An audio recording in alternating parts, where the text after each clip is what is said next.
exploitative. They prey on people's insecurity and capitalize off of people being unaware. We on the proposition will not let this happen, never been prouder to propose. 2 bits of setup, 2 questions answered here. Firstly, who are these gurus we're talking about? We want to say that these people are not experts because of 3 reasons. Firstly, anyone can join social media. It can be your next door neighbor, it can be the person down your street. Look, we think that anyone can go on social media, create an account, and present themselves as an expert. Secondly, people who often are gurus are often influencers, right? Because they already have a platform and a presence in these social media platforms. Meaning that they always jump onto these and that they want to enter industries that are most profitable without actually any prior training or experience. Thirdly, note how this often excludes people in professional industries due to them not having this platform. Second question I want to answer, what do they promote? What does this content look like? A, it is often aesthetic and it's unnecessary for people's lives. Why? It often creates a veneer of wellness because firstly, it's non-essential because this is what people are seeking in social media. Secondly, the gurus often build their success upon these aesthetic selfies or like posing in front of pools. Thirdly, aesthetics are often just not realistic. For example, drop shipping, blockchains, herbal tonics. These things are probably either oversaturated or just not useful in the first place. Examples include weight loss drugs, skincare, makeup. These are not absolutely essential to your survival. But it's also important to note that this is also unnecessary because if it's necessary, then they will already have other firms in the market, right? For example, companies will already capitalize on this. There will already be an existing market, and companies, legitimate companies, will jump onto this. 2 paths to victory then today. Firstly, how this exploits vulnerability of consumers, and secondly, why this is often bad quality. Because, okay, first point then on how this exploits consumers. Because how do consumers often look like? Often they're firstly young, meaning that they have malleable minds and they do not have crucial experience to how to like identify what's good or bad.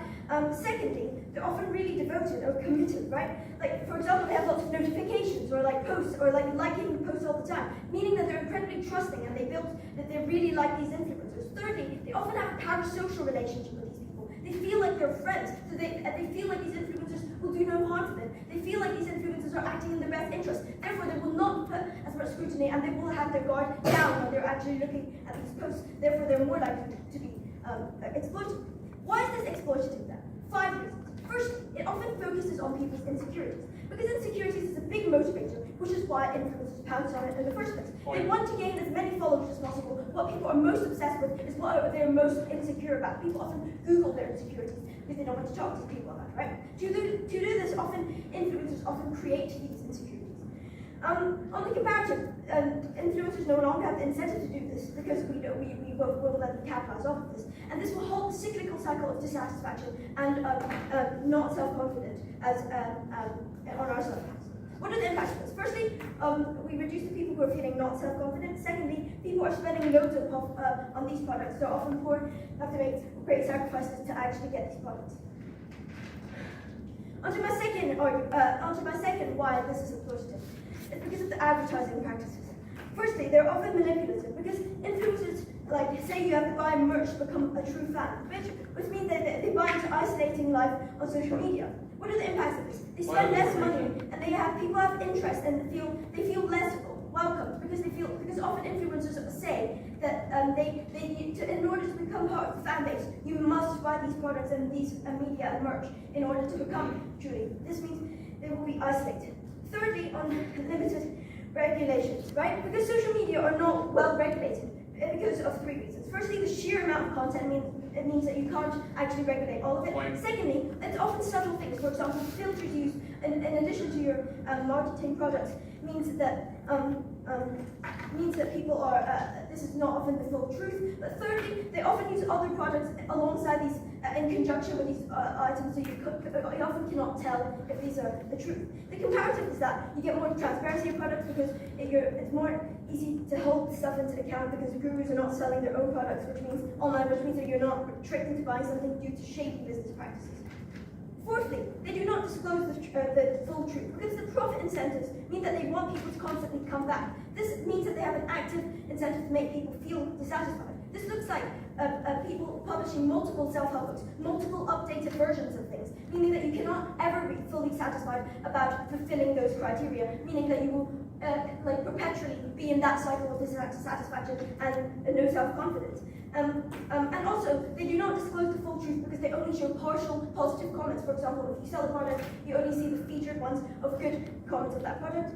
But fifthly, there's dangerous ideology, because this relates to the first trend. The realm that they operate in is often dangerous and manipulative. This is an industry that's incredibly pernicious. For example, weight loss, whitening products, plastic surgery. People like to operate within these spaces because they want to prey on people's insecurities.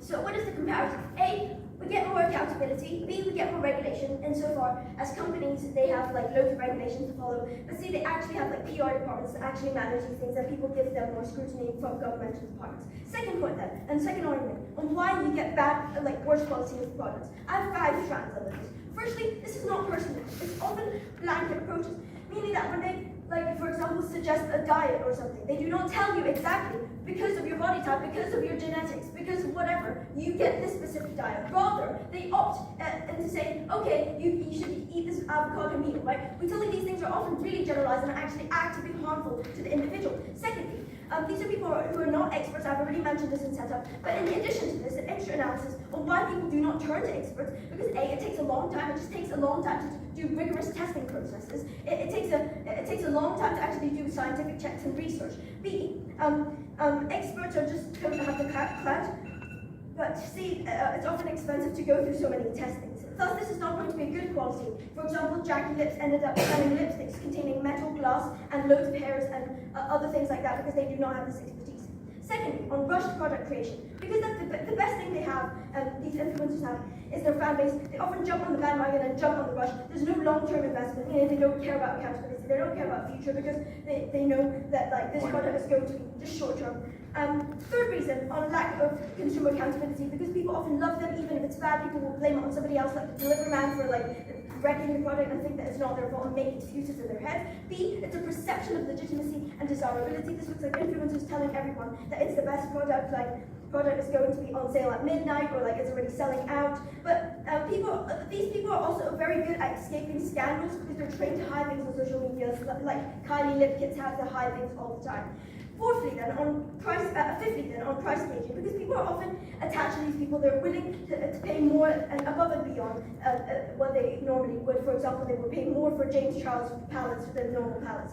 Here's the way we panel them. Even if, in our absolute worst case scenario, even if the incentives are good and these are good products, we tell you this is bad because they still have exploitative practices, because they still want to capitalize on this. They still have things like short-term incentives, and these are often just not useful products, as I have previously characterized. These are just makeup products that you don't really need, and it's also expensive. Like even if you don't buy any of this, right? Like spending so much money on unnecessary things is just bad. For all of these reasons, I'm so proud of you.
We live in a world where faceless, nameless brands sell mass-marketed homogeneous products to the masses. In such a world, we support real people selling products to demographics that are inspired by them, that like them, and enjoy their content. Before I move on to the arguments, a few points of rebuttal. The only thing that they talk about, their best claim is exploitation, right? Recognize panel that beauty industry, for example, has like 6 parent brands that sell every single cosmetic product, right? It's like Morphe, MAC, and Fenty for people that look like me, right? Under their side of the world, marketing is exponentially worse because of multiple reasons. These corporations have higher media capital. They can exploit people better because it is in their interest to make more profit. They can afford to do so. They have literally entire marketing teams that make sure you can exploit young girls better because they have the machine to do so. And thirdly, it's also in their interest to maintain their status as monopolies because these are extremely giant industries. So if they want to run exploitation, we tell you that there's a better check and balance system under our side of the world, which I will prove under the argument, and it gets exponentially worse under their side because there's less accountability and products are like worse quality under their side.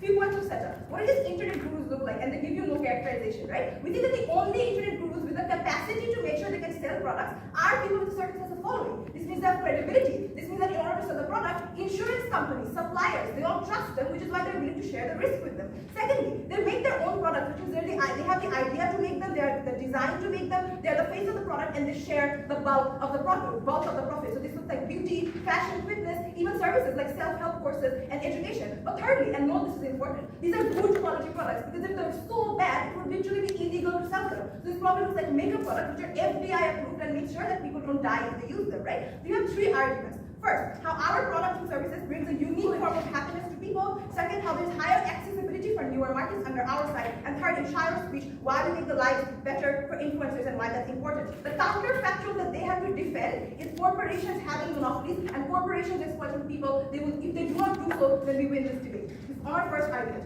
How this brings a unique form of happiness towards people. We posit that the value that you derive from a product is directly proportional to the happiness that you get from it. If you prove that we give people this happiness, then we win. Why does our side give you a unique form of happiness? Number one, when internet gurus sell their products, there's a personal connection and an emotional connection that you have with these products because you know these people like somewhat parasocially, right? Which means I am better likely to derive more happiness from a Jeffree Star product than a Morphe product because I feel connected to Jeffree Star in some way. He's a part of my life and there's relatability, which means that you derive more happiness from these internet gurus than these big brands. Secondarily, they're extremely charismatic and likability, which is how they build and likable, which is how they build their mass brands to begin with, which is why you're more likely to enjoy these products. And thirdly, you're part of a community. If I buy a Trixie Metal eyeshadow palette, recognize what this means. This means that I'm part of a Trixie Metal fan base, and this is very, very good implication. This also means that this probably means that a lot of queer people are also supporters of Trixie Metal. So there's a form of community that is exclusive under their side of the world, which you don't find under their side.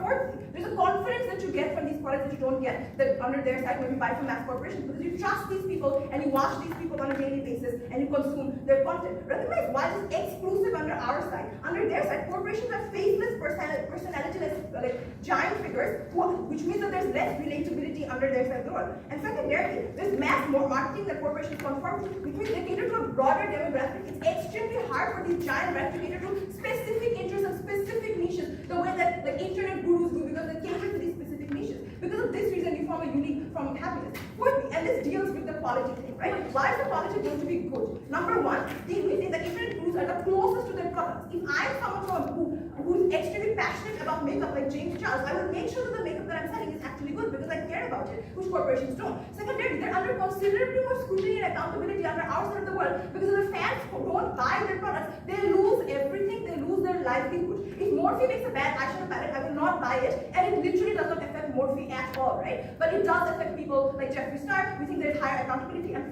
thirdly, there's more competition. There are 5 major makeup brands. There are thousands of internet gurus like launching these makeup brands every single year. Before I move on, point. When thousands of children drink Logan's Paul's highly caffeinated drink of crime, exceeding the World Health Organization's safe limit, how is this in any way, shape, or form accountable? Logan Paul had a deal with a media company that was immediately cancelled when he did that, right? Which means that there's giant levels of backlash that does not exist. When Prime and Red Bull do the same thing under your side, what happens? People drink Red Bull every single day anyways. Alright, even if these products aren't amazing, recognize the weight here. The scale of harm is not too bad, right? Because obviously certain makeup products are bad if I put makeup products every single day on my face, but also things like junk food is really bad, right? We don't think that that's something that they can At our worst case, we think that corporations have coercive marketing under their side of the world, and ours is exponentially better because of the check and balance system we give you. We prove that this brings a unique form of happiness. Second argument on how there is higher accessibility to new markets under our side. Recognize these products and services are extremely important because it increases accessibility.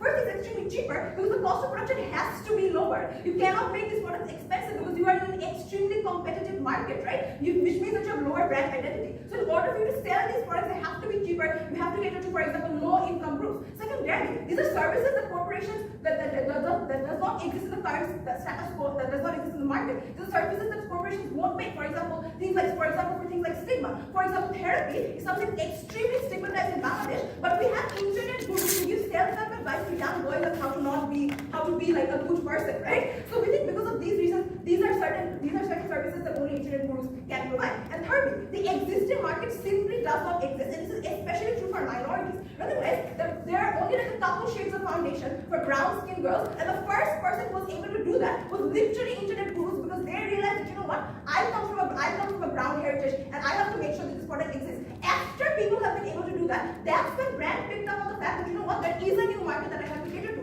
It creates a snowball effect. Even if there is certain level of representation from brands that exist under their side of the world and accessibility, it only happens because internet gurus did it first. The comparative is corporations have lower demographic, right? Which means they are less likely to be accessible, they're less likely to be inclusive in their marketing because they have lower demographics to cater to. Because it's below their interest lines, to cater to people who are extremely niche, which means it's extreme. If they don't know, for example, if minority groups will buy their products, they don't know exactly the number of people who are going to buy their products, which means it's less likely for them to cater to these groups. So because of things like inertia, it's extremely difficult for corporations to change their entire production process and marketing lines and product lines, which means it takes a considerably higher amount of time for corporations to change their products. And lastly, recognize the only reason that corporations are able to have some sort of new market under their side of the world is because internet gurus have done it first, and we believe that that's important. Because of the fact that we provide better happiness under our side of the world, and because we're the only side that introduces accessibility under our side, very, very proud to propose.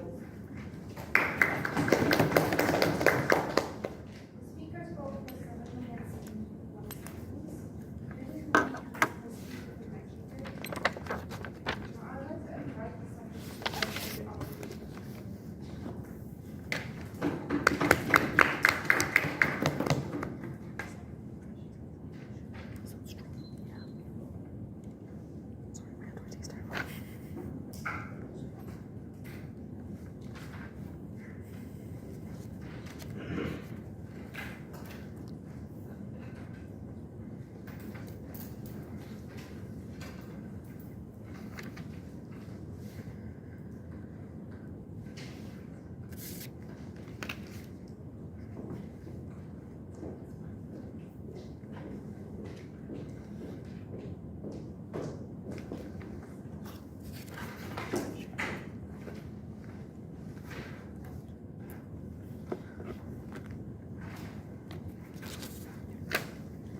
Panel, I want to be so clear to you here.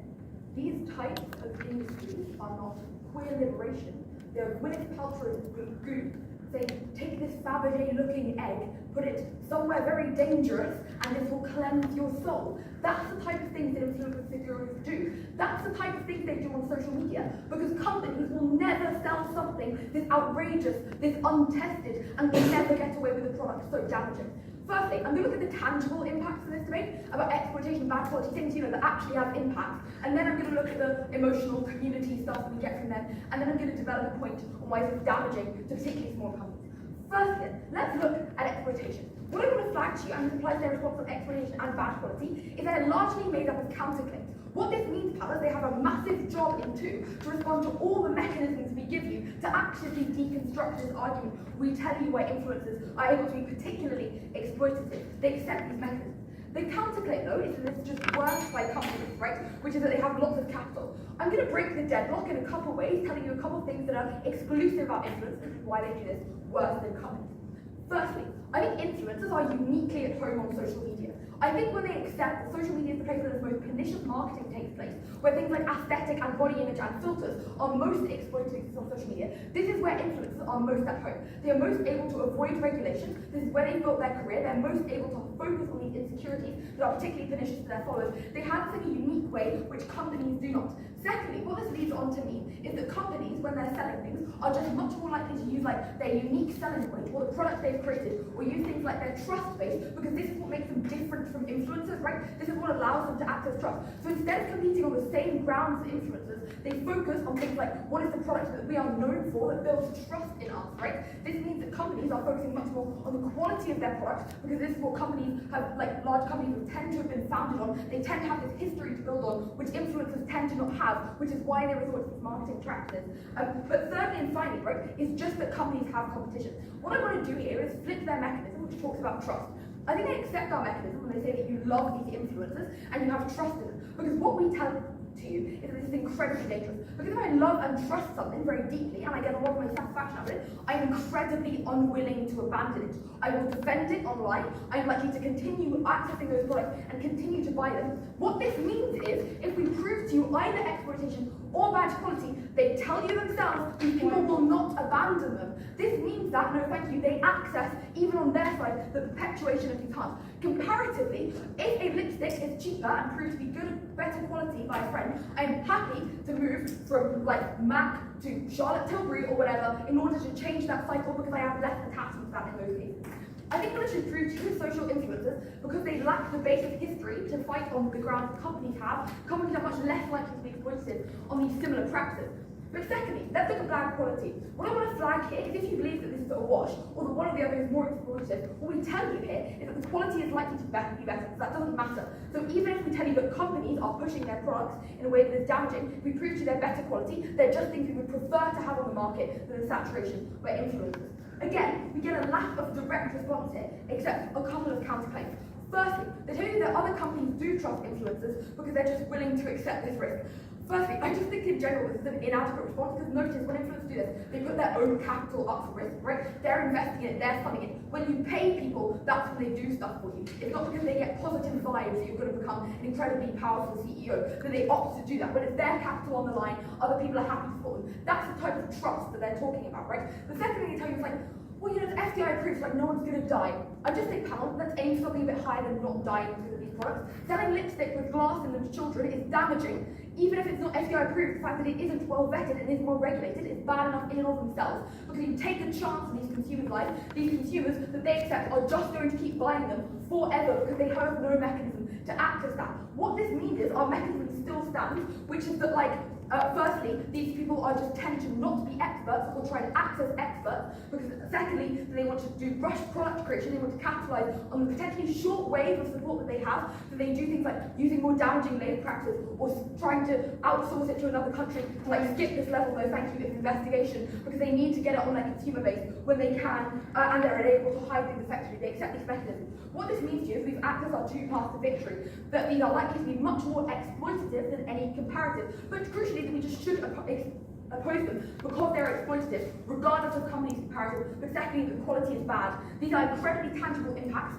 because they likely exacerbate insecurities that exist on the status quo, damage people's mental health in these ways, expose them to harmful products, or at minimum, hugely waste a large amount of money on price gouged products. Let's move on and talk about like emotional connection. So they tell you that they're going to derive huge amounts of like clarity and happiness because you relate to these people. Firstly, notice how we co-opt that mechanism for a harm that's much more damaging. I'm okay with you getting less emotional satisfaction from your moisturizer if we're avoiding you having a moisturizer that burns your face. Secondly, no thank you. I just think you can access community anyway. Like, if following this influencer and like interacting with fans in the comment section or going to like an event with these people and creating friends that way isn't just to access the community, I think influencers are not doing their job. Notice that accessing the community is imperative to their point anyway, which is to say that they have the community in order to derive that satisfaction, and thus accept that they're likely doing it anyway. Additionally, this just means that they're able to get away with bad stuff, and that bolsters our point, and we're happy to trade off if nothing else. Additionally, they say, however, we're able to get around this because like backlash is bad for gurus.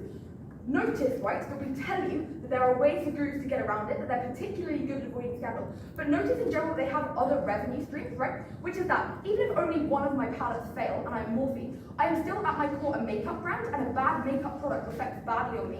Whereas if I'm an influencer who's done my life on self-help and I release a line of, I don't know, gym resistance bands in a negative, it doesn't have to affect my overall brand because I access other revenue streams that exist independently of this, and that's particularly beneficial. The only other push we get on is emotional connection, is that they manage to avoid stigmatization. But before that, I'll take a point if there is one. When Matt had lipsticks that was detrimental to the skin, they received a week of bad PR and was back to being a giant in the industry. Why were they able to do that? Listen, I think we're also happy to say that we're not like the MAC proponents here, that we absolutely love them. Companies have the capacity to be bad as well. But what we tell you is that influencers just do it worse, and that's completely sufficient to oppose them. But even if they don't do it worse, even if they're as bad, that is completely sufficient to still oppose influencers doing it. They would need to prove why there would be a replacement with of influencers with companies, and this would be particularly worse, not only than symmetrical. On stigmatization, and that there's going to be like an expansion of company barriers, I think they don't give you a mechanism of why it has to happen this way, only that it might have done in one or two areas. I am unclear as to whether this simply cannot happen in other ways, like people who have expertise and people who are able to do things like lobbying within the industry, and those people who have expertise are more likely to go to legitimate companies in the first place, and you're able to access that in a much more meaningful way. But additionally, if they tell you that these influencers are like selling products that are completely unique and completely independent, and companies trying to diverge them, I'm unclear where the transfer happens. I think they need to work more on that point if they want to access the weight of benefits that we're accessing to you. Because what the additional damage here lies is if they tell you that these markets are becoming flooded by these influencers, is you just likely push out other people. Because anyone else in the industry, particularly smaller companies, the way that they're going to be able to compete is just by becoming like these influencers. Whether that means adopting these incredibly bad practices or being unable to check these influencers' power, which means social media becomes an echo chamber supporting these influencers, lest they get bashed by their favorite makeup guru. This means that no one else is able to enter the field, whereas we get a much more competitive industry on our side. So proud to propose. Let's go for it.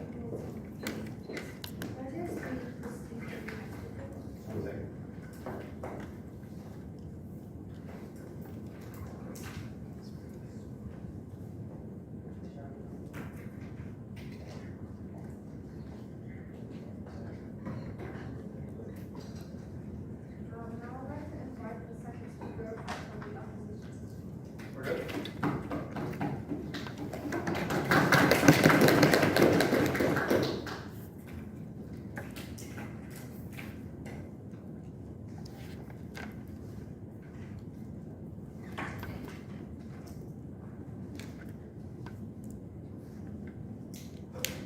Proposition has a lot of ideas on how other people should spend their money. But ask yourself, panel, there are very few circumstances where we actually block you from buying something or we oppose you buying it. If it's your money and if something makes you happy, why not go for it? We buy hamburgers even though we know it's bad for us. We buy Gucci even though Zara might necessarily be cheaper. We buy bath water because it's a free country and why not? It's your money and it's not harming anyone. The only circumstance where we oppose you from buying something is when the scale of harm is immense. The only example that probably anyone in this room can think of is probably drugs.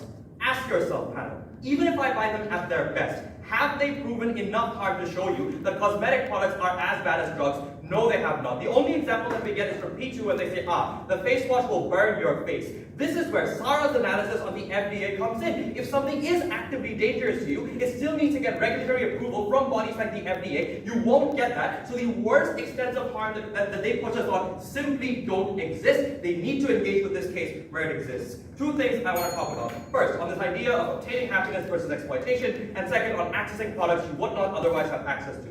Let's talk about obtaining happiness. And I want to contest this claim that we see from their side that the only reason you buy something is because it's useful. Because by that logic, any sort of additional, you should only buy the bare minimum of a product that you need. If you're slightly hungrier, you should only buy a hamburger and not the fries that come along with it, given that you don't strictly need it. I didn't need to buy gin, I bought it because it makes me feel happy. That is the core of our case. We buy products not because the products are good, but because those products make us happy. This is money that you have, and we think we ought not tell you how to better spend it under your side of the aisle. Uniquely, the analysis that they missed from Sarah's flare is that there is a unique sense of happiness that buying from influencers give you that other faceless brands like Zara and H&M could not. Why is this the case? They often use people like models who you don't relate to, given that they're much prettier than you. They often have things like much larger marketing brands. They appeal to a mass audience versus an influencer who you have a one-on-one conversation to. There's a general disdain against corporations, right? Ask yourself, panel, would the average consumer prefer H&M or their influencer who they have spent hours listening to? Obviously, they would prefer the influencer because you have a personal connection to them. But at the same time, the idea that many people collectivize and are watching the same person as you has a degree of fascination in you, given I am not alone in my fascination with this influencer. It is a part of a bigger community that I could not otherwise have access to. Uniquely, what we prove is a version of happiness that you are unable to get from other sources. Therefore, we ought to allow you to access it unless the degree of harm is very large. Is the degree of harm very large then? The first harm that we get from their side is that they capitalize on your insecurities. Before that, sure. Did the product make me happy, or did they each tell me I was fat and ugly without it? Like whatever, the end result is the same. You are still happier with the product than you were without the product. You are still happier by the end of it. Our arguments still stand. Let's talk about insecurities. Two things here. First, even if they cater into those insecurities, they still help you overcome those things. If you are someone who doesn't feel very beautiful, and I tell you this beauty product makes you more beautiful, if you apply it, you still feel more beautiful, so you overcome those insecurities, even if that means buying a certain product. The alternative is, presumably, you don't overcome those insecurities at all. Second, their comparative is literally huge corporations who are much worse, given that they can cater into your insecurities far more if that is their comparative. They have massive sets of data. They have demographic research, so they can figure out exactly which demographic is insecure about what thing. This looks like beauty products in places like Bangladesh telling you how to whiten your skin, because that's the sort of thing that ticks there. They can cater to individualized versions of insecurity. Comparatively, an influencer has one-on-one access. At the very least, the insecurity that it knows about because of the conversation that the influencer has had with their community. That is a unique benefit that we get under our side of the aisle. The second claim that they have is that there's a lot of trust with these influencers because of which you don't question them. They miss the nuance. The internet is flimsy. There's a different trend that is going on in different months, because of which it is unlikely that even if right now you are dedicated to them, 6 months later you might not be. Right now you care about James Charles. Tomorrow you care about David Dobrik. The day after that you care about Mr. Beast. It is unclear to me why you only keep caring about one influencer all the time. The third claim that we get from their side is that they have shady business practices. I have 3 responses here. First, the influencer group is not a monolith. There are other forms of influencer, and because they themselves can see that anyone can join the internet, there are low barriers to entry, which suggests high competition. If there is high competition, there's likely to be a large amount of competition within the influencers. One can say that product that influencer is pushing is bad, you ought not use it. There's a high degree of accountability within the sphere of influencers. The second is, you have a personal connection to the product, so it really doesn't matter if the product works or not, simply because you buy the product and you feel happier as a result of it. Whether or not it works is immaterial. The third is, what exactly is a bad product? There are certain things that you can see and certain things that you can't see. If you look at bodybuilding, the example that they themselves give, you can visually ascertain whether or not that product works. I use your course. I do not have a six-pack. I have a family pack. Therefore, whatever you say clearly doesn't work. If you look at other things like beauty products, beauty is subjective. So if you use the beauty makeup and you feel better, I think that's a job well done. The fourth thing that they say is that they don't have a personalized connection to your product because they reach the mass. This is simply incorrect. They have an incentive to tap into niche markets for the simple reason that they're competing against large corporations who are able to achieve mass because of economies of scale. They have the larger warehouses that they can use to sell to a large audience. Comparatively, influencers have an incentive to tap into niche markets that wouldn't otherwise get access to. This is important because it literally means that people who otherwise wouldn't have those products don't have it. The last claim that we get from their side is influencers aren't experts. If you buy from influencers, you don't get to experts. Two responses. First, they are experts, and you can visually ascertain it. If someone claims to be a guru, why would you believe them? If they're a bodybuilder, I can see that they have a six-pack, so probably they're doing something right, so I'll buy from them in the first place. The second is, you often can't access other experts because they're so expensive, because they're stigmatized in society. Uniquely, if you have an influencer, all you need to do is open your laptop, purchase a course, and from the comfort of your home, you can access these things. So uniquely, we're able to provide you with access to courses that you otherwise wouldn't get. But here's the comparative. They themselves concede that the comparative under their side of the aisle is either you don't get access to these products at all, which is bad because of the desire that you have that necessarily goes unfulfilled, or the corporations are the comparative. We think that corporations are far worse for 3 reasons. One, they are much harder to regulate, given that they can literally lobby the government with their huge amounts of funding. They say that influencers are hard to regulate, but they never actually prove why they're hard to regulate. Sure, influencers are rich, but they're not rich enough to lobby the government, which suggests that at the very least, there's political capital on the side of the government to lobby them, to regulate them. Comparatively, it is much harder to hold massive corporations into account. Second, it is much harder to sue these corporations, and upon which they can settle with you out of court, so the negative PR never even goes up in the first place. Third, negative PR for a corporation is a dent in their profit. If I know that H&M is doing shady business practices in Bangladesh, I at best will go to H&M slightly less, but I'll still go to H&M because they have massive outlets in most metropolitan cities. Comparatively, it is a death sentence for most influencers, given that their entire career depends on the goodwill of the people. If I believe that that influencer is scamming me, I am unlikely to ever go to them again. So on weighing then, we think that influencers are far more receptive to things like PR than a corporation is. I don't know why they can ever prove to us why Zara is necessarily better than any other influencer. Now let's talk about our second argument here, which they never actually engaged to, about accessing these products. And I think that a lot of times you can access these products. Perhaps you're a guy who's really insecure and really shy, and you want to make yourself more confident, but you can't access therapy because it's very expensive, because it's heavily stigmatized in society. You're really called a coward if you go into these things. Or maybe the market doesn't even exist in your area. Perhaps you're into a certain minority niche community outlets, but you can't find them. H&M doesn't sell indigenous people's outfits within America. Uniquely, these influencers are able to tap into a niche market from anywhere in the world. Someone selling courses on how to become confident in America, those courses are still accessible from boys in Indonesia. This is what influencers bring to you. You can have one-on-one personalized connection that you wouldn't otherwise get under their side of the aisle. Where do we stand at the end of this debate? We tell you that if something makes you happy and if the scale of harm isn't too large, you should go for it. It is your money, it is your life, you ought to be able to make the best use of it. Their burden in this debate is extraordinarily high. They need to prove by purchasing it is bad, given that there's a massive amount of harm that comes to you. We've mitigated it to a large extent, we've flipped it to all other extents. For those reasons, the motion falls.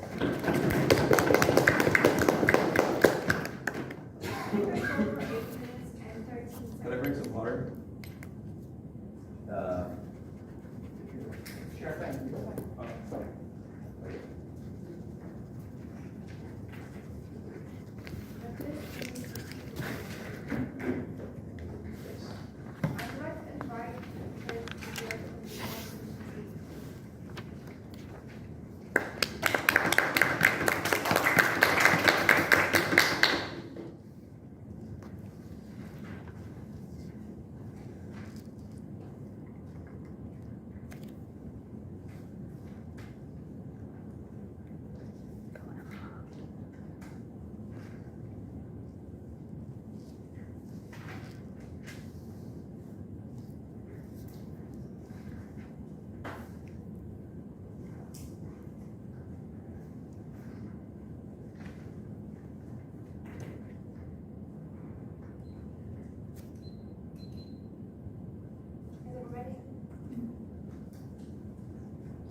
Very complicated, a massive tension in the opposition rank that limits their impact in this debate.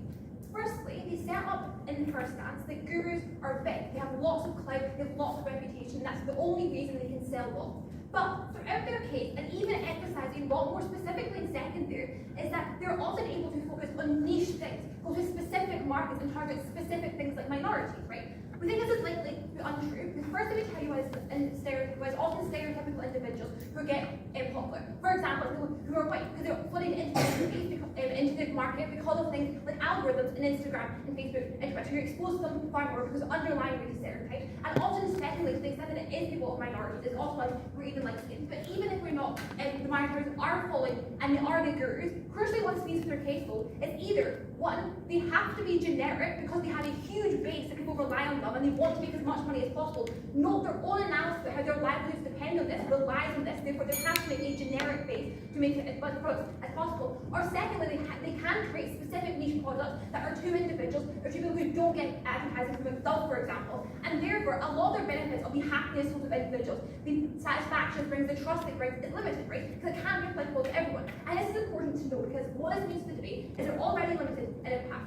Let's put this against what companies are. They're often expanding, and this is important in context to add to debate, because they just assert that there's evil corporations that don't only care about making money and don't want to do it. Even if we take them on their best, it is often very profitable to apply to different markets. Not crucially, they're able to do this because they have the capital, they have the resources, they have the expertise, and they know they can make money off of it, right? They can take small hits because they can recuperate elsewhere. They can take the risk. Comparatively, if you're an influencer, this is something you can't do because your own capital at risk. I'm going to put 2 points of clash in this speech. Firstly, looking at the quality of products, and secondly, looking at the exploitation and ways to get their happiness stuff. I've told you about the impact of the terrible here, and that you're unlikely to get high quality products, and you're unlikely to get exact stream of happiness, because the either happiness is going to be generic or it's going to be something that is niche and therefore not bring happiness to everyone. Point. But what did we tell you in our case? We were very clear throughout the bench. They told us, and we told you about it's unlikely high quality products, they're not experts, we told you it's unlikely high quality because it's rushed, there's a lack of consumer accountability and it's price gouging. What did we get from side opposition? The first thing we got told is that you're closest to the product, so you care about it. Nobody told you how you're not going to an expert, and therefore, even if you're close to the product, you can't do it well. The push to this came from second up. We told you that at the very start of our case, this isn't good enough. But all we get told is, one, you can see if they have a six-pack. This is just a lazy response. You don't know how they got a six-pack, why they have a six-pack. Do they have a genetic ability to have a six-pack? Did they use things like dieting tactics, they're trying to starve themselves, or did they actually use the product they're trying to market to you? That's not something you can just easily see. And secondly, they said there's access to other courses. This is just, again, I'm unsure there's access to other courses. Why do we need influencers to do this? I'm unsure why we can just trust influencers who have done these courses instead of just doing the easy way out to make money, like they say their livelihood is dependent on. They don't actually back this up. Then, a few other responses to this though. Secondly, we think often this is just another thing they do to make money. I.e., often gurus are like made famous because they have something, they're interesting, they're funny, they make memes, for example, something that puts them to fame. This is just one step in their life. This is just something they do off the cuff. And crucially, it has to be, right? Because they don't have the financial capital to invest huge sums of money and put their whole career into this. Because often it's something that's fine. No, they can see this in themselves when they said that there's trends. This is something that constantly flips. This is why there's accountability. If it's so trendy, they can't put their risk into it long term because trends change often. No, they can see this second. Third response here is they think this limits their benefits, right? Because then they can't do stuff to lots of people. I.e., you have to be close to your product. It has to be something that only you can use, something that's applicable to your life. That means it's probably not applicable to the vast majority of people. We told you in the first part, often these people's lives are not special to the majority of people. They're probably a privileged life, to go on holidays a lot. They're probably a part of a different race from you, different culture from you. They're not applicable. This undermines their whole point. Secondly, told us about scrutiny. Note firstly, we said in one why it's bad if you get good at getting a scandal. That is to say, their entire job is focusing on social media that is scandal-centric, and they're able to survive on it. They've got to the point that they can see that they're able to make a huge amount of money. They're clearly very good at getting out of the scandal. This is not good. They had to respond to this analysis, which didn't provide. Secondly, they need their own point of first to mitigate this, because there's less scrutiny at the point at which there's trust. What we got told from this is fact. There's idea there's trust, and what we got told from second is that actually we're misunderstanding this. It's not that there's trust because there's trends and people can jump to different people. This undermines their point.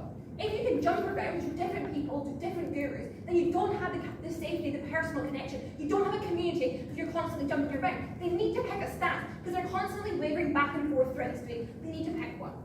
And thirdly, we tell you that companies are entirely reliant on their reputation. If a marketing palette is bad, that means their reputation because their whole product is based on makeup, right? If you're a guru, your whole reputation isn't based on a makeup product or a fitness book that you put out. This means you're less likely to be good. And lastly, I'll talk about competition. Again, their own analysis weakens this. If you're doing niche markets that no one else do, which is their main point of pushing second, and they can do new markets, then there's not going to be any competition. This is the only person you can turn to. This means they're far more likely to be exploitive because the products aren't likely to be bad.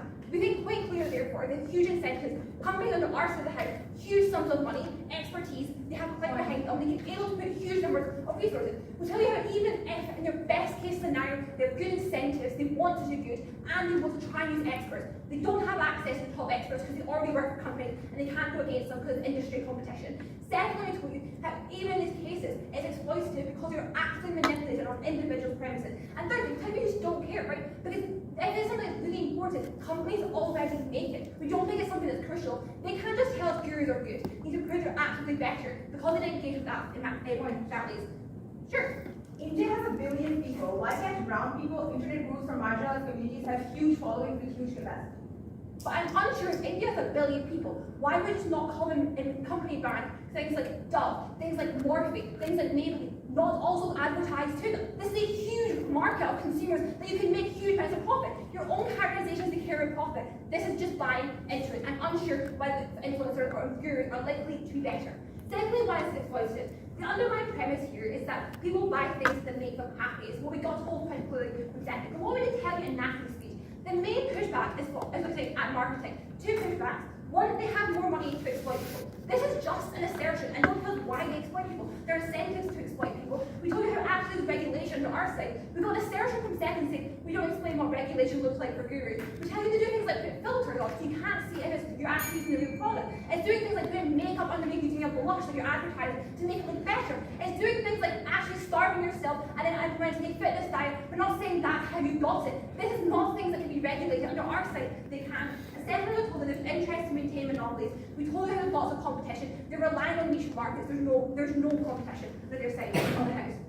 The then got told that you can basically ascertain if things are good and therefore you can't be exploited because of it. This is just a lazy response, right? You buy it online, you can't access it. But secondly, also crucially, the market is flooded, i.e. online social media. You are flooded with good reviews of it. For example, Kylie Jenner is releasing new products and what she does across her Instagram through the whole day's following is good reviews of it. That's all you're exposed to. Because crucially, our characterization, if you're immersed into this, right? You follow them immensely, you get notification of, you follow them because of this. What happens under our site? No, we take them at their absolute best thing. Even if we get happiness from it, notice artificial happiness. They create the happiness because the problem wouldn't exist in the first place. The insecurities they're trying to cure wouldn't exist in the first place because it's these gurus that are highlighting insecurities, saying there's a problem. They're creating a problem that wouldn't exist under our side of the house. At worst, we tell you it's better for individuals. This is incredibly proud to propose. First call for 8 minutes and 17 seconds. At this time, we proceed to the next speaker.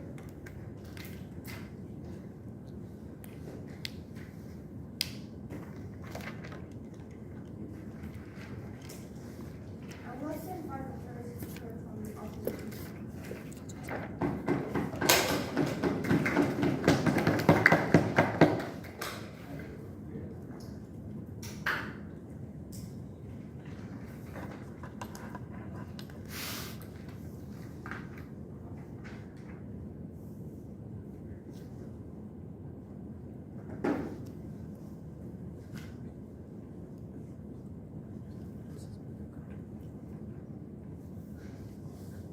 I'll start my speech.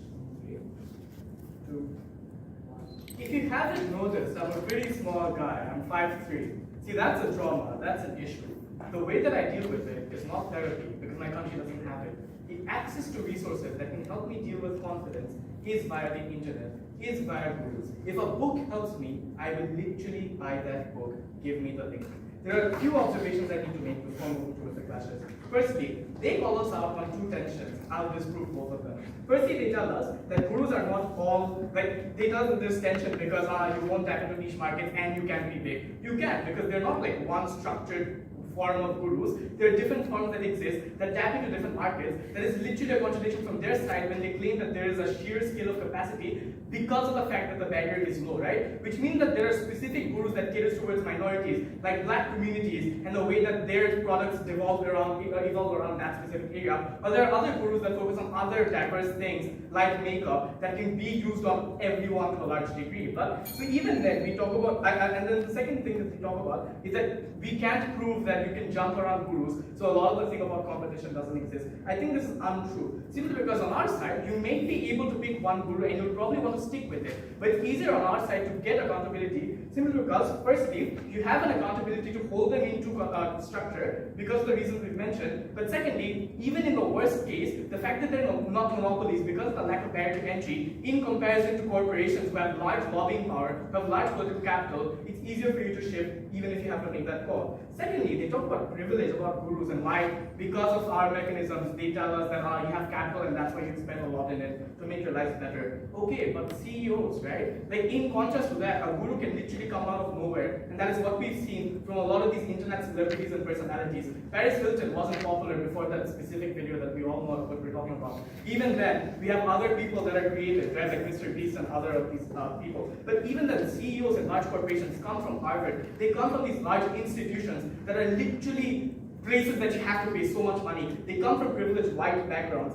We don't have that on our side. That's not exclusive to us. That's not exclusive. That is exclusive to them, right? And in general, they say that corporations have money, so you have an incentive to make good products. This only works in highly competitive markets. If we look into the makeup business, we see that the Body Shop is a company and a profit is an organization that tries to maximize and utilize animal welfare, that tries to maximize beauty standards and tries to decrease the artificial standards that exist. But they're unable to compete with Clinique. They're unable to compete with MAC or Bobbi Brown simply because these corporations have set these standards for themselves artificially. They're unable to prove to us why that's important. The last thing on regulation, I don't see why this is exclusive. They tell us that gurus can and hide things under their face, the corporations can do that as well. Considering that there's more legal barriers on their side, it's harder to hold them accountable. We have to do two things. Firstly, prove to you why access and quality is way better and so much important. And secondly, we just have to attack their competitive, which they concede to our corporations. The first question is simple. Why is less vulnerability existing on our side, and why is quality better? The way that this is structured is, firstly, I'll talk about the things that they say and I'll weigh it off against what we say.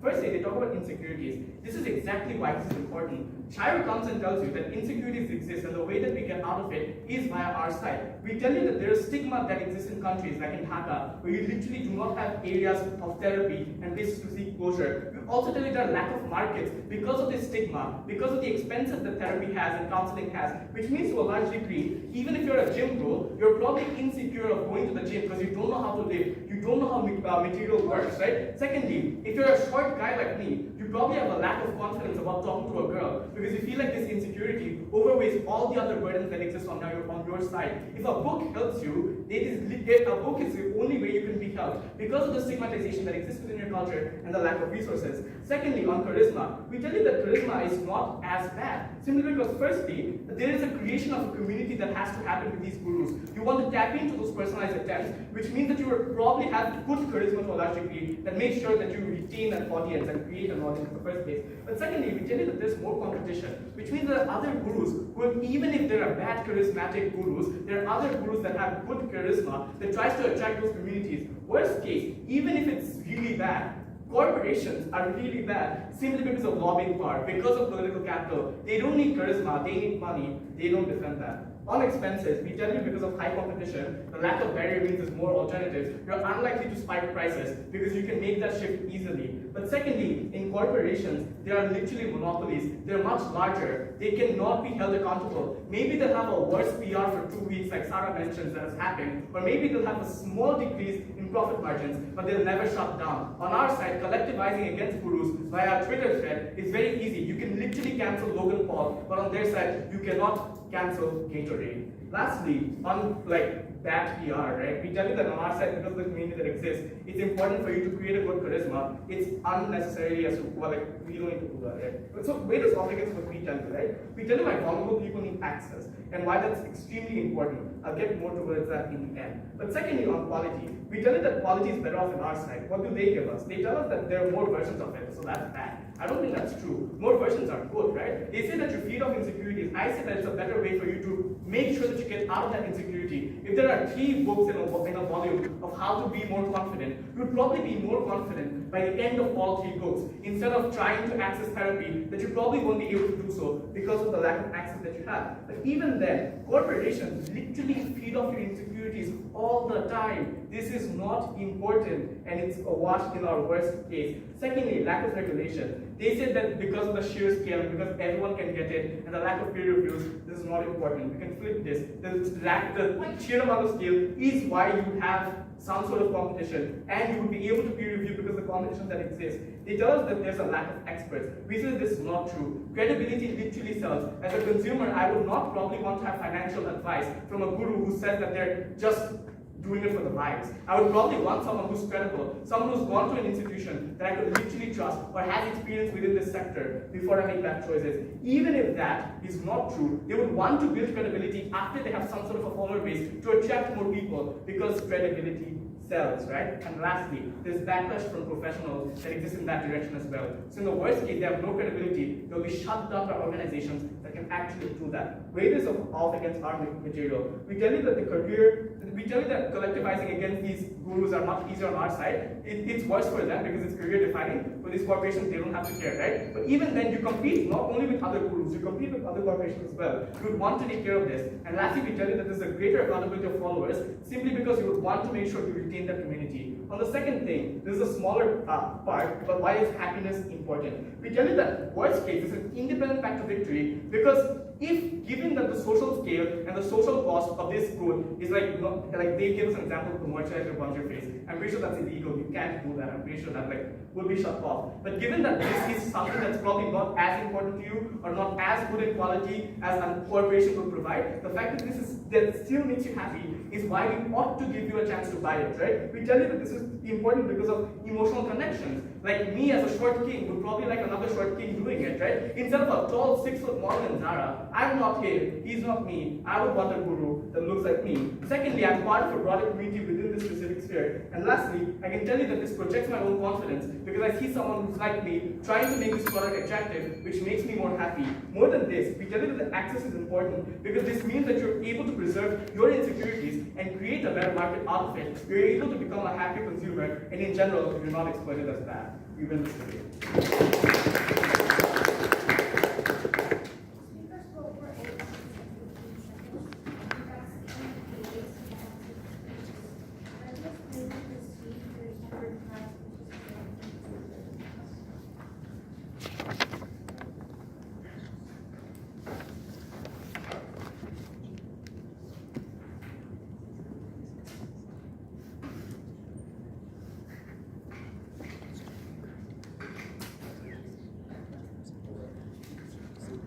Good. I would invite the prize speaker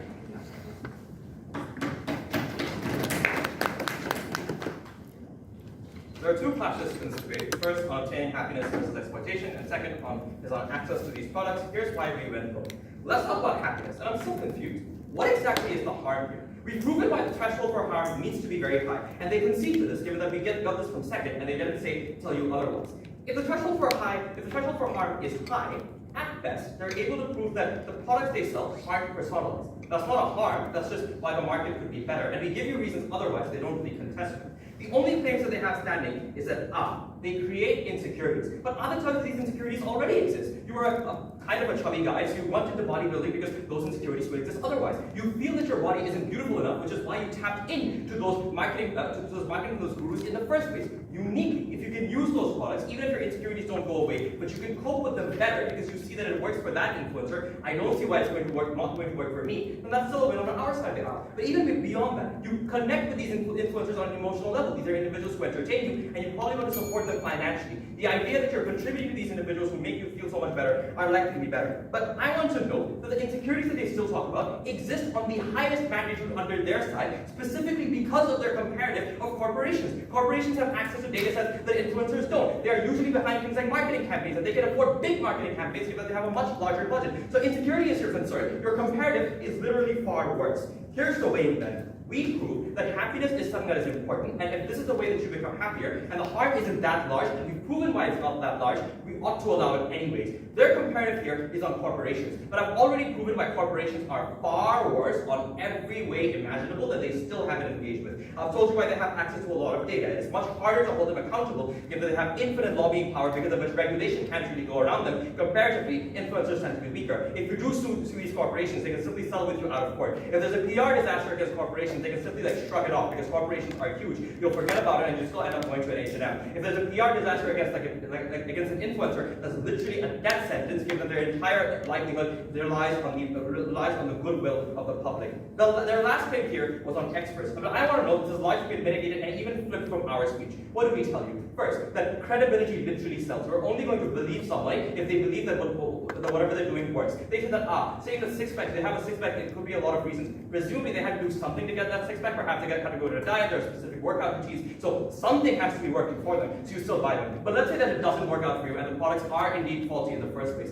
There's still a placebo effect. You still think that it's working for you, so you are able to cope better with your insecurity. The end result then is that you are still happier than would you have otherwise not started. So if that is their concern, we still win. But I think we go even beyond that. Why are corporations necessarily better? They can simply claim to have expert advices and they can get away with it given the massive power over marketing that they have. They needed to prove why corporations are necessarily better. This is a very unintuitive stance for them to take. I'm not quite sure why big corporations like H&M and Zara, which are literally known for exploiting consumers, are necessarily better in this regard. But the last thing that they literally don't engage with is our second argument here. In many markets, things like therapy are extremely stigmatized. If you go to these places, you are an individual who is a coward. You're insecure around girls, you're insecure around other people, and you can't really talk to them. These are personal failings on your behalf that you ought to fix yourself. People are stigmatized when they go to the gym because they don't know how to live, literally. People are stigmatized when they go to therapy because they believe that they'll be bullied as a result of it. Influencers uniquely offer you a way out. From the comfort of your homes, you can buy these influencers courses without a lot of social scrutiny. Often these courses are cheaper and you don't have to travel a geographic distance.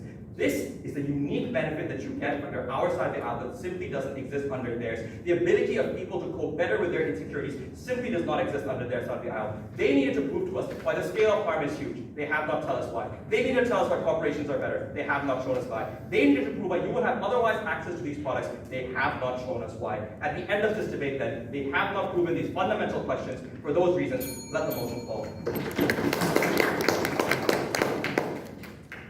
Speaker spoke for 4 minutes and 2 seconds.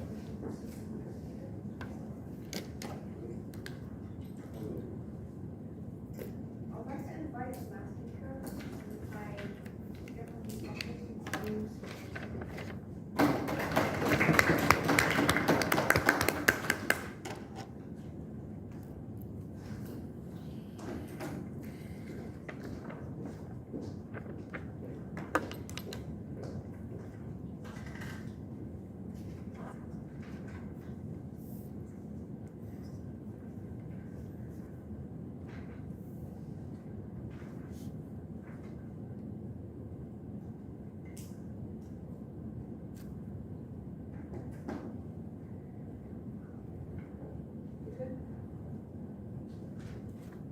Panel, the trend ends today.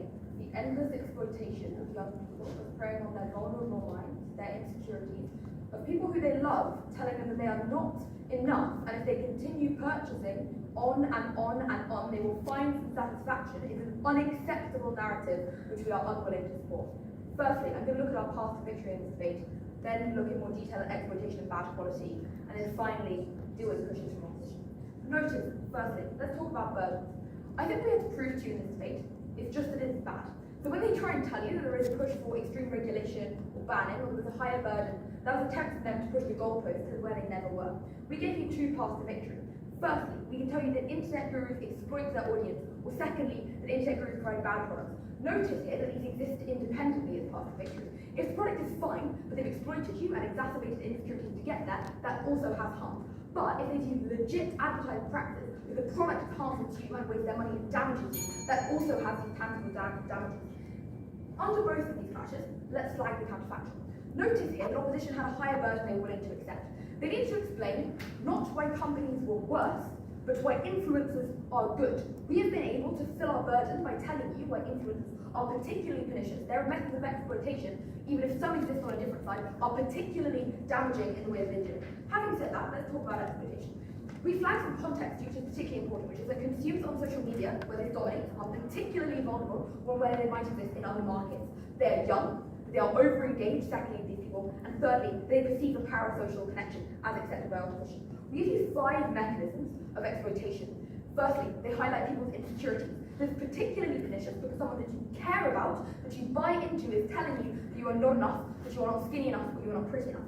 Secondly, they use their platform for damaging advertising, such as being particularly exclusionary, of isolating you from the community by saying you are not enough in order to buy in. But thirdly, their advertisements are likely to circumvent regulations. That 6-pack wasn't hard work, it was steroids, panel, and they don't tell you things like this, and you love them so you believe them. But fourthly, they lack good product generation, so they're likely to hold back solutions to incrementally force you to buy more. And fifthly, the gurus exclusively capitalize on bad ideology, like the need for weighing less. Influencers do this because these are the people who rise to the top. We tell you from the start that the people who sell these products are those who are willing to engage with these practices, right? They told us one line: companies are evil too, and they back you back too.